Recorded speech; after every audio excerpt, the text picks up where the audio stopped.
Dans un précédent vidéo, on a vu comment exporter une pièce de tôlerie en DXF DWG pour la découpe laser.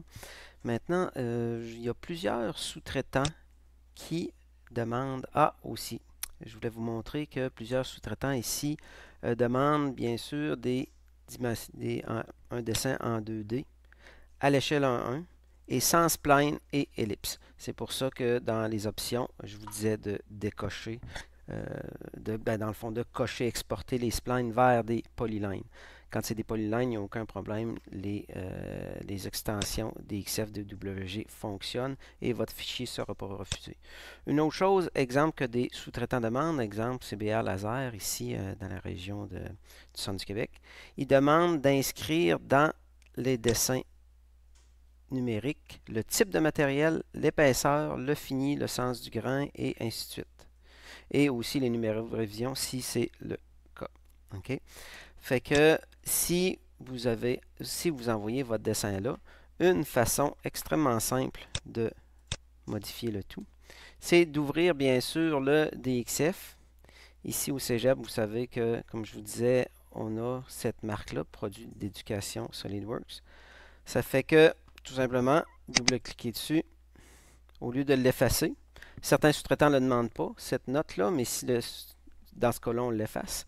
Mais si le sous-traitant comme CBR demande, tout simplement éditer la note et dire que, exemple, dans ce cas-là, c'est de l'aluminium 5052 H32, épaisseur 1,8.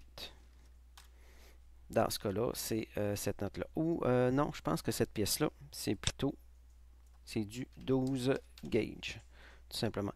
Ici, il n'y a pas de numéro de révision ni rien, donc je vais tout simplement mettre cette note-là, la mettre ici, et le sous-traitant va être super content. Essayez de ne pas la mettre, exemple, si vous êtes obligé de la mettre ici, parce que le sous-traitant pourrait penser que c'est de la gravure ou autre. Donc, tout simplement la mettre ici, et on sert de cette note-là, c'est parfait. Et maintenant, on peut faire fichier enregistrer sous. On peut le laisser ou tout simplement faire en enregistrer. Ici, je vais le ressauver en DWG parce que je vais vous montrer une autre chose. Donc, je vais l'enregistrer. Est-ce que vous voulez le remplacer? Oui. Parfait. C'est sauvegardé. Je vais retourner dans SolidWorks. Fichier, ouvrir. Je vais ouvrir ce DWG-là qui va maintenant porter la marque, dans le fond, du matériau et de l'épaisseur. Terminé. Donc, vous voyez que maintenant, on a cette marque-là. Ne jamais réenregistrer la pièce à partir de SolidWorks quand vous avez bien sûr la version éducationnelle. Parce que, je vais vous le montrer, fichier enregistré sous.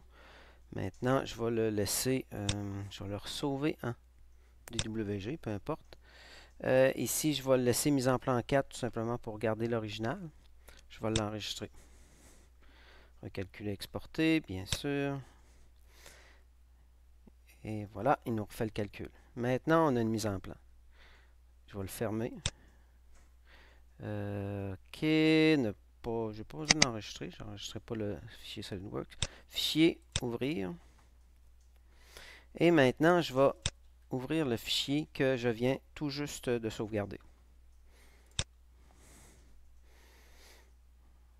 Terminé.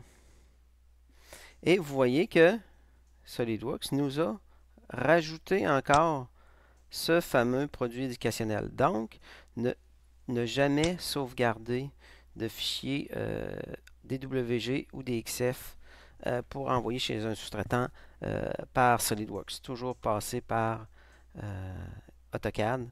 Donc, parce que cette marque-là, dans le fond, va toujours réapparaître. Fait que c'était ce que je voulais vous montrer à ce niveau-là. Donc, toujours passer par AutoCAD pour faire des modifications sur un DWG ou un DXF.